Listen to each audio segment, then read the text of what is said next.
बिस्मिल्लाहिर्रहमानिर्रहीम। अस्सलामुअलैकुम व्यूअर्स, मैं उम्मीद करता हूँ आप तमाम स्टूडेंट्स खैरियत से होंगे। मैं आपका इंस्ट्रक्टर शहबाज अली और मैं आपको वेलकम करता हूँ डिजिटल एजुकेशन। तो प्यारे बच्चों, आज की वीडियो में हम डिस्कस करेंगे 9th class computer science unit number 3 networks exercise complete. आज की वीडियो में हम डिस्कस करने वाले हैं, तो वीडियो आपने लास्ट तक देखनी है और बिल्कुल भी स्किप नहीं करनी। इसके साथ साथ आप तमाम व्यूअर्स से दरख्वास्त है कि अगर आप चैनल पर नए हैं और आपने अभी तक चैनल को सब्सक्राइब नहीं किया तो जल्दी से चैनल को सब्सक्राइब करें और बेल आइकन को प्रेस करें। Exercise question 3.1, choose the correct option. Number 1 हमारे पास है IPv4 address is made up of dash binary bits. IPv4 कितने बाइनरी बिट्स पर मुश्तमिल होता है? तो वो हमारे पास है जी 32 बाइनरी बिट्स पर मुश्तमिल होता है IPv4। Number 2, routing is a process of taking data from one device and sending it to another device in different. Routing क्या करता है? राउटिंग हमारे पास एक ऐसा अमल होता है जो एक डिवाइस से डेटा लेता है और दूसरी डिवाइस पे डेटा सेंड कर देता है मुख्तलिफ नेटवर्क्स पर। नंबर 3 हमारे पास है DHCP स्टैंड्स फॉर। DHCP का हमारे पास मतलब क्या बनता है? That dynamic host configuration protocol. Number 4 हमारे पास है communication protocols covers. Communication protocols के अंदर आप क्या चीज कवर करते हैं? आप ऑथेंटिकेशन चेक करते हैं, एरर चेक करते हैं, करेक्शन करते हैं या अबव ऑल? तो बेटा इसका राइट आंसर है अबव ऑल। हम तमाम चीजें करते हैं, चाहे वो एरर डिटेक्शन हो, करेक्शन हो या ऑथेंटिकेशन हो। Number 5, the receiver must be capable of accepting the message. के रिसीवर हमेशा इस चीज का कैपेबल होना चाहिए कि वो हमारे मैसेज को क्या कर सके? एक्सेप्ट कर सके। Question number 2, fill in the blanks. A client is a computer. तो यहां पे हमारे पास आएगा a client is a computer device that accesses a service made available by the server. यानी क्लाइंट वो कंप्यूटर डिवाइस है जो उन सर्विस से फायदा उठाता है जो सर्विसेज सर्वर उसको प्रोवाइड कर रहा है। Number 2, dash allows the user to communicate using email, newspaper, etc. Mail server जो होता है वो आपको अलाउ करता है कि आप कम्युनिकेट कर सकें यूजिंग द मेल और न्यूज़पेपर। नंबर 3 हमारे पास है web browser and the web server function together as. जैसा कि जो वेब सर्वर और जो वेब ब्राउजर्स होते हैं वो ऐसे आपस में एक दूसरे से फंक्शंस करते हैं जिस तरह क्लाइंट एंड सर्वर। तो यहां पर मैं राइट कर देता हूं क्लाइंट एंड सर्वर। नंबर 4 आपके पास है आ प्रोटोकॉल डिफाइंस। प्रोटोकॉल्स क्या मतलब? प्रोटोकॉल्स का मतलब क्या होता है? वो क्या डिफाइंस करता है? तो प्रोटोकॉल्स आपके पास डिफाइन करता है rules and procedures for communication between a sender and receiver. Number 5, router connect multiple dash together. तो बेटा राउटर क्या करता है? बहुत सारे मल्टीपल नेटवर्क्स को आपस में एक दूसरे से कनेक्ट करता है। Number 6, every data packet has an IP address. Her data packet का क्या होता है? एक IP एड्रेस होता है, यानी इंटरनेट प्रोटोकॉल। नंबर 7 आपके पास है IP addresses must be understood as a part of protocol for convergence over the internet. Number 8 आपके पास है email stands for electronic mail. Electronic mail. Number 9 आपके पास है in a computer network devices are connected through the communication channels. तो जितनी भी devices होती हैं वो कम्युनिकेशन चैनल की मदद से आपस में एक दूसरे से कनेक्ट होती है। A dash assesses a service made available by the server. कौन है जो सर्वर की सर्विसेज से फायदा उठाता है? वो है जी हमारे पास क्लाइंट। क्लाइंट क्या करता है? क्लाइंट उन तमाम सर्विसेज से फायदा उठाता है जो सर्वर उसको प्रोवाइड करता है। Question number 3, right the short answers. आपने क्या करना है? इनके शॉर्ट आंसर्स में जवाब देना है। तो आप स्टूडेंट्स के लिए मैंने पहले से ही एक फाइल शॉर्ट क्वेश्चंस की तैयार करके रखी हुई है। आइए उस फाइल के अंदर 1 बाय 1 तमाम क्वेश्चंस के जो आंसर्स हैं वो डिटेल में डिस्कस करते हैं। Number 1, how client and server communicate with each other. कि क्लाइंट और सर्वर आपस में एक दूसरे से कम्युनिकेट कैसे करते हैं? तो इसका आंसर है communication between client and server is based on request and response. मतलब एक हमारे पास क्या करेगा? रिक्वेस्ट करेगा और दूसरा क्या करेगा? उसके हवाले से क्या करेगा? रिस्पॉन्स करेगा। A client send request to the server for resources.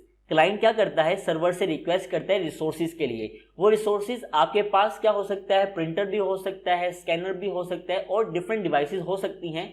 ये सारे रिसोर्सेज कहलाते हैं। सर्वर क्या करता है, server verifies the credentials and authentications.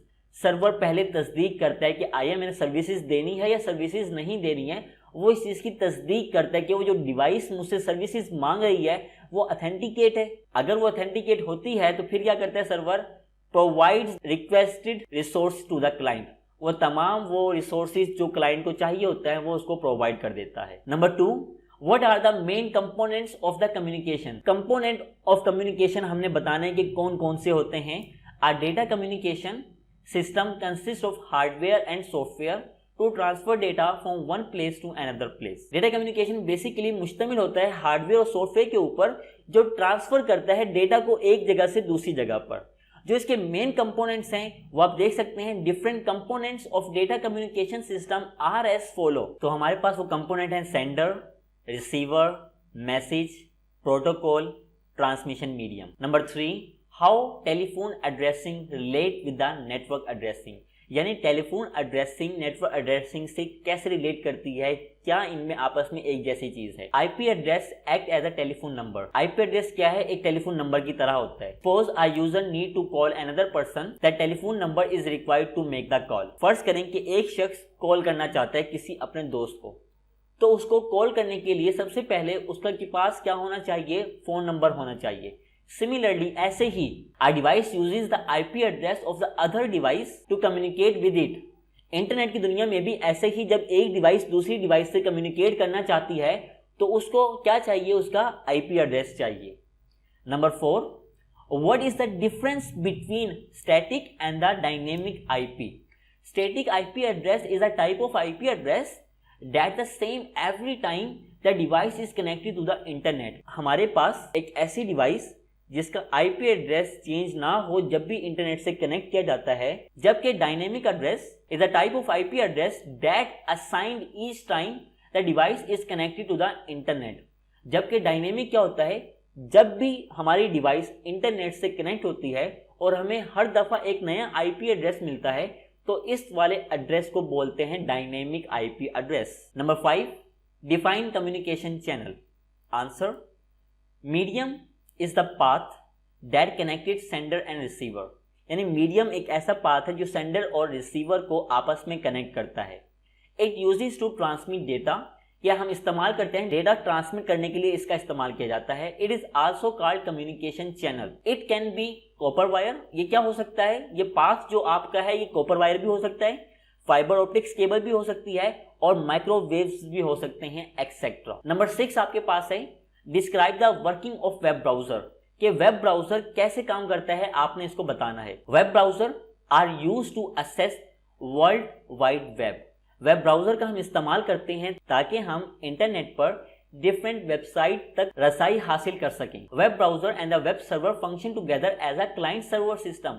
Web browser और वेब सर्वर आपस में ऐसे ही फंक्शन करते हैं जिस तरह क्लाइंट और server. As a client server model, और क्लाइंट सर्वर मॉडल में क्या होता है, the browser is the client run on a computer that connects the web server and requests the information। अब आपके पास जो वेब ब्राउजर होता है वो आपके कंप्यूटर में इंस्टॉल होता है। अब उस वेब ब्राउजर का इस्तेमाल करते हुए आप डिफरेंट वेबसाइट्स तक रसाई हासिल करते हैं ताकि आप वो इंफॉर्मेशन हासिल कर सकें जो आप चाहते हैं। The web server sends the information back to the web browser. Web server क्या करता है, वो वही इंफॉर्मेशन बैक कर देता है जो वेब ब्राउजर को जरूरत होती है या जो वेब ब्राउजर के यूजर ने उससे रिक्वायर किया होता है, वेब सर्वर वो सर्विसेज दे देता है। Number 7, what is the difference between point to point and multi point connection. दोनों में फर्क क्या है वो बताना है। A point to point connection refer to direct link between a sender and receiver. यानी सेंडर और रिसीवर के दरमियान डायरेक्ट लिंक हो, कोई थर्ड पार्टी ना हो, तो इस तरह के लिंक को बोलते हैं point to point. Both devices are connected with one line. इसकी एग्जांपल क्या है, आपके घर में टीवी और आपके पास रिमोट कंट्रोल तो होगा, तो टीवी और जो रिमोट कंट्रोल के दरमियान जो लिंक है उस लिंक को बोलते हैं point to point connection. A multi point connection refer to the link between one sender and multiple receiver. जबकि मल्टी पॉइंट में क्या होता है, वहां पर आपके पास एक सेंडर होता है और मल्टीपल रिसीवर्स होते हैं। A single line be shared by more devices. जैसा कि वाईफाई बेस्ड नेटवर्क, अगर आपके घर में इंटरनेट कनेक्शन लगा हुआ है तो आपने देखा होगा कि आपके पास एक राउटर होता है और उस राउटर से बहुत सारे मोबाइल फोन कनेक्ट होते हैं। तो ये एग्जांपल है, राउटर एक सेंडर है, एक सिंगल सेंडर डिवाइस, और जो मोबाइल फोन उसमें बहुत सारे कनेक्टेड हैं वो हमारे पास मल्टीपल हैं। तो ये बेस्ट एग्जांपल है मल्टी पॉइंट कनेक्शन की। Number 8, what is the application sharing? Answer with the help of one example. आपने एक एग्जांपल भी देनी है। तो एप्लीकेशन शेयरिंग का मतलब होता है मोर देन वन यूजर में यूज द सेम एप्लीकेशन, कि एक वक्त में बहुत सारे यूजर एक एप्लीकेशन को यूज कर रहे हो। जैसा कि the individual license copy of application software can be costly. हर एक बंदे के लिए अलग-अलग लाइसेंस करेंगे तो आपके पास क्या होगा, काफी ज्यादा महंगा साबित होगा। The application can be share over the network among the many user to save a lot of money. हम क्या करते हैं, अपनी एप्लीकेशन को नेटवर्क की मदद से शेयर कर देते हैं, जिसकी मदद से हमारे पास जो हमारा पैसा है वो जाया होने से बच जाएगा। इस केस के अंदर the user does not need to purchase the separate copy of application for each computer, कि अब उसको हर एक कंप्यूटर के लिए अलग-अलग एप्लीकेशन नहीं खरीदनी पड़ेगी, बल्कि वो क्या करेगा, एक ही एप्लीकेशन नेटवर्क की मदद से तमाम कंप्यूटर्स पर चल रही होगी। Number 9, what are the advantages and disadvantages of star topology over the bus topology? कि स्टार टोपोलॉजी को बस टोपोलॉजी की निस्बत कौन कौन से एडवांटेजेस और डिसएडवांटेजेस हासिल हैं। सबसे पहले हम डिस्कस कर लेते हैं एडवांटेजेस। तो नंबर 1 है problem in one cable will not effect the whole network, कि अगर किसी एक डिवाइस के कनेक्शन के अंदर प्रॉब्लम आती है तो पूरा जो नेटवर्क है वो डिस्ट्रॉय नहीं होता है। उसके साथ साथ easy to install and configure, इसको इंस्टॉल करना और इसको चलाना आसान होता है। डिसएडवांटेजेस क्या है, consumes more cable than the bus topology. Bus topology की निस्बत इसके अंदर बहुत ज़्यादा केबल की कॉस्ट आपके पास आती है। और दूसरा डिसएडवांटेजेस क्या है, more expensive than the bus topology. जो आपके पास स्टार टोपोलॉजी होता है वो बस टोपोलॉजी की निस्बत थोड़ा एक्सपेंसिव होता है। लास्ट क्वेश्चन हमारे पास है नंबर 10, इन अ क्लाइंट सर्वर मॉडल इस क्लाइंट सॉफ्टवेयर और हार्डवेयर। वो कहता है क्लाइंट सर्वर मॉडल के अंदर जो क्लाइंट है वो सॉफ्टवेयर है या हार्डवेयर है। Give the reason to support your answer, एक रीजन भी दें जो आपके आंसर को सपोर्ट करे। तो आंसर क्या है, in general a client is a hardware device. Client क्या होता है, एक हार्डवेयर डिवाइस होता है। वो हार्डवेयर कौन सा हो सकता है, आप cell phone, laptop, desktop computer is a client. However, लेकिन ताहम the software running on that hardware, जो उस हार्डवेयर के अंदर सॉफ्टवेयर इंस्टॉल होता है, मेक्स इट अ क्लाइंट, वो इसको क्या बना देता है, क्लाइंट बना देता है। तो हमारे पास क्या हुआ, क्लाइंट एक हार्डवेयर हुआ, लेकिन जो सॉफ्टवेयर उसके अंदर इंस्टॉल है वो इसको क्लाइंट बना देता है। अब हम चलते हैं अपने चौथे क्वेश्चन की तरफ, जो कि है हमारे पास लॉन्ग क्वेश्चंस का। नंबर 1 है what is the network topology? Network topology क्या होती है? Describe bus, star, ring, mesh topology with the diagram of each. हर एक की आपने डायग्राम भी बनानी है, जिसका आंसर है पेज नंबर 58, 59 और 60। आइए बुक की तरफ चलते हैं। तो ये हमारे पास इसका आंसर है जो यहाँ से स्टार्ट होगा, आप अपनी स्क्रीन पर देख सकते हैं। सबसे पहले हमें बताना है कि नेटवर्क टोपोलॉजीज होती क्या हैं। तो basically topology of a network is a geometric representation of relationship among the interconnected device, कि जियोमेट्रिकली डिवाइसेस जो आपस में एक दूसरे के से कनेक्ट होती हैं उनका जो रिलेशन होता है उसको बोलते हैं टोपोलॉजी ऑफ अ नेटवर्क। इसके अंदर हम 4 नेटवर्क टोपोलॉजी को डिस्कस करेंगे, जिसमें आपके पास बस, star, ring and mesh topology होता है। बस टोपोलॉजी पहले देखते हैं। यहाँ पे तो मैं सरसरी सा आपके पास इसका इंट्रोडक्शन कर रहा हूँ, इस पर डिटेल वीडियो मैं ऑलरेडी बना चुका हूँ, आप उसको जाकर आसानी से देख सकते हैं, डिस्क्रिप्शन में लिंक मौजूद है। बस टोपोलॉजी क्या होती है? बेसिकली बस टोपोलॉजी के अंदर आपके पास एक बैकबोन केबल होती है और जितनी भी डिवाइसेस होती हैं वो तमाम डिवाइसेस बैकबोन केबल से आपके पास कनेक्टेड होती है। अगर इस बैकबोन केबल के अंदर आपके पास कोई फॉल्ट आ जाता है तो पूरा सिस्टम आपके पास डाउन हो जाता है। जबकि इसके बरक्स अगर किसी एक सिस्टम और उस केबल के लिंक के दरमियान कुछ प्रॉब्लम आता है तो वो सिर्फ उस सिस्टम तक ही होता है, बाकी तमाम सिस्टम रनिंग कर रहे होंगे। ये तो हमारे पास होता है बस टोपोलॉजी। स्टार टोपोलॉजी में बेसिकली हमारे पास क्या होता है, हमारे पास एक मेन डिवाइस होती है, ठीक है, जैसा कि आप स्क्रीन पर देख सकते हैं। इसको आप हब और स्विच बोल सकते हैं। अब आपके पास जितने भी कंप्यूटर्स हैं वो सारे कंप्यूटर इंडिविजुअली इस हब या स्विच के साथ कनेक्ट हैं। इसमें भी वैसे ही है कि अगर आपके पास ये राउटर प्रॉब्लम करता है तो पूरा सिस्टम खत्म हो गया, आपका पूरा नेटवर्क आपके पास डिस्ट्रॉय हो गया। जबकि किसी एक सिस्टम का राउटर के दरमियान वाला जो लिंक है अगर वो डिस्कनेक्ट होता है तो सिर्फ उस सिस्टम का मसला है, बाकी सिस्टम के अंदर जो हमारे पास नेट है वो चल रहा होगा। इसको बस टोपोलॉजी की निस्बत इंस्टॉल करना और कॉन्फ़िगर करना आसान होता है। नंबर 3 आपके पास होता है रिंग टोपोलॉजी। रिंग में क्या होता है? रिंग में बेसिकली जैसा कि नाम से जाहिर है, इसमें आपके पास कंप्यूटर नेटवर्क्स का एक रिंग होता है जिसमें हर एक कंप्यूटर अपने नेक्स्ट कंप्यूटर के साथ कनेक्टेड होता है और इसी तरह ये सर्कल चलता रहता है। तो ये आप यहाँ पे आसानी से देख सकते हैं। नंबर 4 हमारे पास है मैश टोपोलॉजी। बेटा मैश टोपोलॉजी के अंदर सबसे एक्सपेंसिव और सबसे आपके पास रिलायबल नेटवर्क है वो आपके पास है मैश, क्योंकि मैश को किसी दूसरी डिवाइस का सहारा नहीं लेना पड़ता। अगर उसने इस कंप्यूटर को मैसेज सेंड करना है तो वो डायरेक्ट इस कंप्यूटर को मैसेज सेंड करेगा, इसके बरक्स वो किसी दूसरे कंप्यूटर का सहारा नहीं लेगा, बल्कि डायरेक्ट यहाँ पे आप देख सकते हैं हर एक कंप्यूटर दूसरे सिस्टम के साथ डायरेक्टली कनेक्टेड है। तो ये होता है हमारे पास मैश टोपोलॉजी, जिसको आपने यहां तक राइट करना है। नंबर 2 आपके पास है what is the TCP and IP protocol, describe it's 5 layer with their function. TCP IP protocol क्या होता है और इसकी जो 5 लेयर की जो फंक्शंस हैं वो आपने बयान करने हैं। इसका आंसर है पेज नंबर 62 से लेकर 64 तक। तो ये जी हम आ गए पेज नंबर 64 के ऊपर। आप देख सकते हैं सबसे पहले आपने डिफाइन करना है कि आपके पास टीसीपी होता क्या है। तो बेसिकली हमारे पास the whole communication process is carried out in different layers. इसमें डिफरेंट लेयर्स होती हैं, हर एक लेयर का एक खास काम होता है और ये तमाम लेयर कम्युनिकेशन में इस्तेमाल होती है। टीसीपी मतलब होता है ट्रांसमिशन कंट्रोल प्रोटोकॉल और आईपी का मतलब होता है internet protocol. Rules and procedures का जो मजमूआ होता है उसको प्रोटोकॉल्स बोलते हैं। इसमें आपके पास 5 लेयर्स हैं, application layer, transport layer, network layer, data link layer and physical layer. पहले तो आपने टीसीपी आईपी यहां से लेकर यहां तक डिफाइन कर देना है। उसके बाद ये आप छोड़ दें, ये एक एग्जाम्पल दी गई है ताकि आपको बात समझाई जा सके। उसके बाद आपने ये हिस्सा करना है, ये पोस्टल सिस्टम वाला नहीं करना, आपने ये वाला करना है। ये वाली साइड में दोबारा बता रहा हूं, ये वाली साइड बेटा आपने करनी है। मैं निशान भी आपके लिए लगा देता हूं, यहां से आपने स्टार्ट करना है। उसके बाद ये आपके पास दिया गया है एप्लीकेशन लेयर, देन आपके पास आ गया ट्रांसपोर्ट लेयर, उसके बाद आपके पास आ गया नेटवर्क लेयर, देन आपके पास डाटा लिंक लेयर और उसके बाद फिजिकल लेयर। ये आपने यहां तक करना है। जो टेबल की आपके पास राइट साइड है सिर्फ वो बॉक्स करने हैं, लेफ्ट वाला नहीं करना है। मैं दोबारा बता रहा हूं। क्वेश्चन नंबर 3 आपके पास है व्हाट आर द एडवांटेजेस और disadvantage of star topology over the bus topology. ये रिपीट हो गया, ये यहां पर भी मैंने आपको बता दिया, तो बस आप यहीं से याद कर लें, आपको दोबारा करने की जरूरत नहीं है। हमारे पास इसका लास्ट क्वेश्चन है what are the size of IPv4 and IPv6, explain the method to calculate the size of these both standard.